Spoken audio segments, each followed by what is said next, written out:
आपको बता दें कि मखाने की खेती किसी खेत या जमीन पर नहीं की जाती, बल्कि मखाने की खेती तालाब में की जाती है। मखाने की बुआई से पहले अक्टूबर नवंबर के महीने में तालाब से जलकुंभी और अन्य खरपतवार को निकाला जाता है और फिर दिसंबर से जनवरी महीने तक कुछ इस तरह तालाब में मखाने की बीज की बुआई की जाती है। ये बीज कुछ इस प्रकार का दिखता है, काला और भूरे रंग का। मखाने की बुआई के कुछ दिन बीत जाने के बाद जनवरी से फरवरी माह के बीच इसके छोटे छोटे पत्ते निकलने लगते हैं और अप्रैल से मई महीने तक पूरा तालाब इन गोलाकार और कांटेदार पत्तों से और मई महीने के पहले सप्ताह में ये फूल काफी संख्या में आने लगते हैं। ये फूल बैंगनी रंग का होता है जो कि काफी खूबसूरत दिखता है।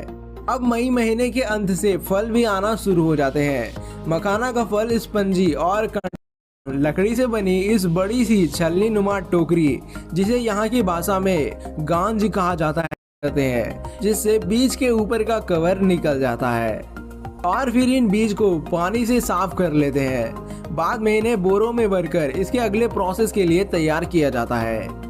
इसके लिए इन सभी मखाने के बीजों को धूप में अच्छी तरह से सुखा लेते हैं और फिर खास प्रकार के छलनी से छानने में बदल जाता है। उसके बाद इन बीजों को उसी दिन बिना बालू के मिट्टी के कढ़ाई में भुना जाता है और भुनाई के बाद इन बीजों को टोकरियों में ठंडे छायादार जमीन पर कुछ जाता है।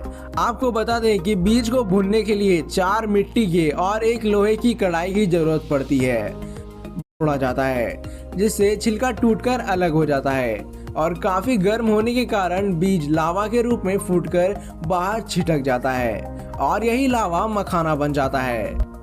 अब मखाने की पॉलिशिंग और इससे अच्छी तरीके से छिलका अलग करने के लिए इस मखाने के लावों को इस मशीन में डाला जाता है, जिससे निकलने के बाद एक